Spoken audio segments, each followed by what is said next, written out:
कराची समेत सिंध के दीगर शहरों और बलूचिस्तान के शहरियों के लिए एक अच्छी खबर यह है कि सुपर हाईवे कराची पे एक state of the art hospital बना है। और ये कोई आम हस्पताल नहीं है, बल्कि दिमागी आसाबी कमज़ोरी, उसका इलाज और इसके अलावा ऑटिज़म और दीगर तमाम मामलात का यहाँ पर इलाज होगा। और सबसे जो बेहतरीन बात है, ये जो state of the art hospital है, यहाँ पर जदीद तरीन मशीनरी मौजूद है, वो मशीनरी जो आगा खान हॉस्पिटल के पास भी नहीं है। और इसके अलावा एक और बात आपको मैं ये बताऊं कि जो तमाम इलाज होगा वो होगा फ्री ऑफ कॉस्ट, फी सबीलिल्लाह, यानी 1 रुपया धेला लिए बगैर ये इलाज होगा। यहाँ पर क्या क्या सहूलियात हैं और किस तरह से इलाज होता है और क्या क्या ये खिदमात फराम कर रहे हैं। हेल्पिंग हैंड एक अमरीकी मुसलमानों का इदारा है, उसके तहत ये अस्पताल कायम किया गया है। हमारे साथ इस हॉस्पिटल के जो मीडिया कम्युनिकेशन हेड हैं फरमान शाह साहब, वो मौजूद हैं, उनसे हम जानेंगे।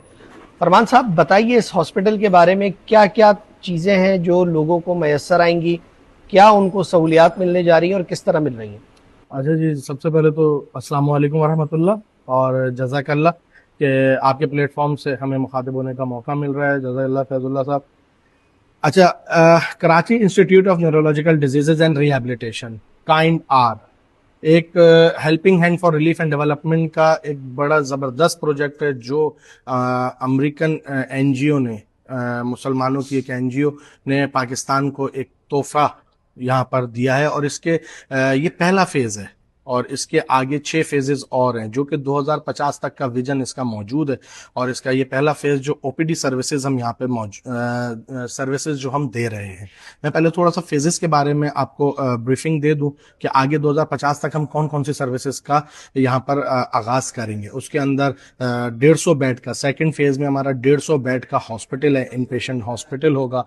उसके बाद इसका एक कॉलेज, मेडिकल कॉलेज, और उसके बाद पोस्ट ग्रेजुएशन यूनिवर्सिटी, और उसके बाद जो आखिरी फेज है इसका वो 148 डिस्ट्रिक्ट, पाकिस्तान के 148 डिस्ट्रिक्ट में से 130 डिस्ट्रिक्ट में सैटेलाइट क्लिनिक्स हमारी मौजूद होंगी जो वहां पे सर्विसेज दे रही होंगी, क्लिनिकल और रिहैब सर्विसेज। अच्छा, अब अगर मैं इस फेज के बारे में बात करूं तो इस फेज के अंदर जो फेज 1 है, ये पाकिस्तान का वाहिद इदारा है कि जहां पर हम लोग न्यूरो क्लिनिकल सर्विसेज और rehabilitation services under the one roof हम प्रोवाइड कर रहे हैं, और वो भी फ्री ऑफ कॉस्ट तमाम लोगों को। अब यहाँ पर अगर मैं बात करना चाहूँ तो बच्चों का विंग बिल्कुल अलग है, खवातीन का विंग अलग है, मर्दों का विंग अलग है। रिहैबिलिटेशन के हवाले से बच्चों के लिए हमने यहाँ पर जो रिहैबिलिटेशन सर्विसेज रखी हुई हैं उसके अंदर फिजियोथेरेपी है, ऑक्यूपेशनल थेरेपी है, स्पीच थेरेपी है, और सबसे बड़ी चीज ऑटिज्म क्लिनिक। ऑटिज्म एक ऐसा मर्ज है जो कि कोविड के बाद बहुत तेजी से बच्चों में फैलता जा रहा है। अगर मैं एक अमेरिकन रिसर्च की बात करूं तो दुनिया में हर 7वां बच्चा ऑटिज्म का शिकार है इस वक्त। और जितना तेजी से ये मर्ज फैल रहा है उस हवाले से पाकिस्तान में लोगों को अवेयरनेस नहीं है। यूरोप में, अमेरिका में इसके ऊपर बहुत तेजी से काम किया जा रहा है, लेकिन हमारे मुल्क में अनफॉर्चुनेटली इसके ऊपर लोगों को अवेयरनेस नहीं है। लेकिन अल्हम्दुलिल्लाह सुम्मा अल्हम्दुलिल्लाह अब इसके ऊपर एक क्लिनिक और बिल्कुल मियारी और प्रोफेशनल लोग, प्रोफेशनल जो हमारे पास स्टाफ मौजूद है वो यहाँ पर ऑटिज्म क्लिनिक कर रहा है।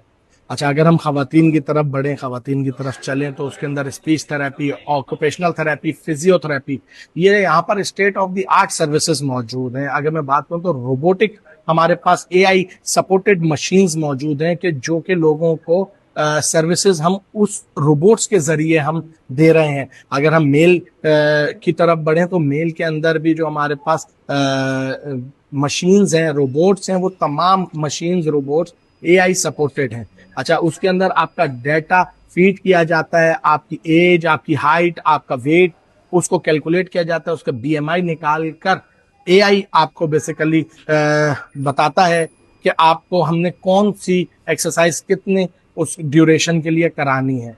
तो ये तमाम सर्विसेज अगर हम रिहैब में बात करें तो दिया जा रहा है। क्लिनिकल सर्विसेज में अगर हम आ जाते हैं तो न्यूरोलॉजिस्ट हमारे पास ओपीडी कर रहे हैं, न्यूरोसर्जन हमारे पास ओपीडी कर रहे हैं, ऑर्थोपैडिक, साइकेट्रिक, फिजियाट्रिस्ट, साइकोलॉजी की क्लिनिक हमारे पास हो रही है, ईएनटी की हमारे पास क्लिनिक हो रही है, और ये भी क्लिनिकल सर्विसेज भी अल्हम्दुलिल्लाह हमारे पास बिल्कुल फ्री ऑफ कॉस्ट हैं, इसके ऊपर 1 रुपया भी चार्ज नहीं किया जाता। और ये वो कंसल्टेंट्स, वो डॉक्टर्स हैं जो कराची के अंदर आपको अच्छे बड़े हॉस्पिटल्स में एक अच्छी फीस चार्ज कर जो है सर्विस आपको प्रोवाइड की जाती है। हमारे पास FCPS, डबल FCPS यहाँ पे डॉक्टर्स मौजूद हैं, पीड्स न्यूरोलॉजिस्ट हमारे पास मौजूद है।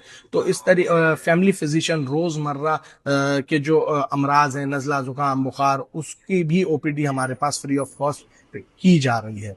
अच्छा, इसके साथ साथ अगर हम बात करें तो अलाइड सर्विसेज में हमारे पास फार्मेसी, हमारे पास अल्ट्रासाउंड, एक्सरे, लेबोरेटरी और EEG न्यूरो फिजियोलॉजी की सर्विस भी मौजूद है। EEG क्या है, अगर मैं उसको आसान उर्दू अल्फाज में बयान करना चाहूं तो दिमाग का अल्ट्रासाउंड और नसों पट्टों का टेस्ट। मिर्गी एक ऐसा मर्ज है, एपिलेप्सी, उसके काफी ग्रेड्स हैं। उसको डायग्नोस करने के लिए ये टेस्ट किया जाता है कि आपके दिमाग के अंदर किस तरह मैसेज कम्युनिकेट हो रहा है, किस तरीके से चल रहा है।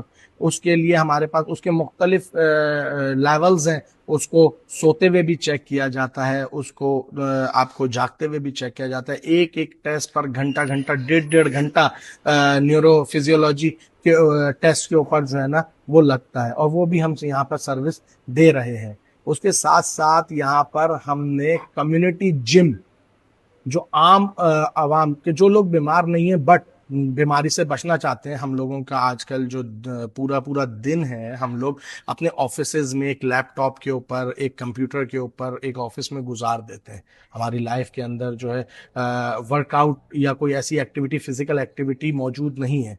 तो उसके हवाले से एक हमने यहाँ पर स्टेट ऑफ द आर्ट वो जिम एस्टेब्लिश किया है कि जो आपको अच्छे बड़े एरियाज में मिलेगा और उसकी एक हैवी अमाउंट में फीस चार्ज की जाती है। तो ये यहाँ पे कम्युनिटी जिम भी की भी सर्विस मौजूद है। उसके साथ साथ सेमिनार हॉल एक हमारे पास यहाँ पर अल्हम्दुलिल्लाह है जी, जिसके अंदर हम यहाँ पर एजुकेशनल जो है ना प्रोग्राम्स करते हैं, CMEs करते हैं, कंटिन्यूस एजुकेशनल मेडिकल एजुकेशन हम यहाँ पे प्रोवाइड करते हैं, ताकि जो दौरे जदीद के जो अमराज के ऊपर जो रिसर्च आ रही है, ताकि हमारा स्टाफ उससे ज़रूर आगाह रहे और उन चीज़ों को फॉलो करे कि जो प्रोटोकॉल्स, जो सर्विसेज WHO गाइडलाइंस के मुताबिक दिया जा रहा है, हम उसके ऊपर भी उनको आगाही दे रहे होते हैं। ठीक है, बहुत शुक्रिया। ये जो हॉस्पिटल मैंने देखा, मुझे ये लग रहा है कि मुस्तकबिल का एक इंडस जो हॉस्पिटल, एक बड़ा नाम है, फ्री ऑफ कॉस्ट वो भी इलाज फराहम करता है, उस तरह का एक इदारा वजूद में आ रहा है। और अगर इस हॉस्पिटल को मैं कंक्लूड करूं तो वो कौन सी ऐसी चीजें हैं कि जिन्होंने मुझे बहुत मुतासिर किया और मुझे ये लग रहा है कि बहुत शानदार काम है। एक तो हॉस्पिटल रोज बनाते हैं और नेकी के लिए, सवाब के लिए बहुत अच्छा काम है, इंसानियत की खिदमत है। लेकिन इसमें कुछ चीजें अलग है। सबसे पहली बात तो ये कि स्टेट ऑफ द आर्ट ये हॉस्पिटल बिल्कुल मुफ्त इलाज फराम कर रहा है। जदीद तरीन मशीनरी है, वो मशीनरी जो पाकिस्तान में भी किसी के पास नहीं है। इसके अलावा यानी प्लान सिर्फ हॉस्पिटल तक नहीं है, बल्कि ये आगे बढ़ रहा है और आगे ये यूनिवर्सिटी तक जा रहा है। यानी यहाँ पर आपके शहर के बच्चों को तालीम भी फराहम होगी और मेडिकल की तालीम फराहम होगी, बहुत महंगी है, उसमें भी ताउन होगा। और फिर इसके अलावा रोबोटिक जो आपके AI के टूल्स हैं, उनकी मदद भी हासिल की जा रही है। जो यहाँ पर इक्विपमेंट मौजूद है उसमें वो शामिल है। और फिर जो एक और शानदार चीज है वो ये है कि यहाँ पर एक कम्युनिटी जिम बनाया गया है। यानी हॉस्पिटल का नाम ही बीमारी का है, लेकिन आप उस बीमारी से पहले यहाँ आकर सेशन जो है वो अटेंड कर सकते हैं, यहाँ के जिम से फायदा उठा सकते हैं, अपनी सेहत की भलाई के लिए मशवरे ले सकते हैं। और आखिरी और अहम बात, चाहे नफ्सियाती मसाइल हो, दिमागी, आसाबी, ये तमाम वो चीज़ें हैं जो पाकिस्तान में बिल्कुल इग्नोर है। यानी बड़े मसाइल तो हम देखते हैं, कैंसर का इलाज है, शुगर, ब्लड प्रेशर, लेकिन ये इग्नोर है। यहाँ पर इसको जो है एड्रेस किया गया, इस पे बात हो रही है और तमाम तबकात के लिए खुला है। बहुत बेहतरीन हॉस्पिटल है। कराची वालों से भी मैं कहूँगा कि वो यहाँ पर आए, अपने खुद भी आए, अपने प्यारों को भी लेकर आए। जो मसाइल हैं वो यहाँ पर इनके सामने पेश करें, आपको इलाज भी होगा, थेरेपी भी होगी और सारी वो चीज़ें यहाँ पर आपको बिल्कुल मुफ्त एक छत तले मुहैया की जाएंगी। तो बड़ा बेहतरीन हॉस्पिटल है और इसके चलाने वालों के लिए नेक तमन्ना है हमारी जानिब से और हमारी दुआएं उनके साथ है। और हम ये भी दुआ करेंगे कि वो इस सिलसिले को पूरे मुल्क तक दराज करते हुए उन तमाम लोगों की खिदमत कर सकें जो ये वाले इलाज अस्पताल जाके अफोर्ड नहीं कर सकते।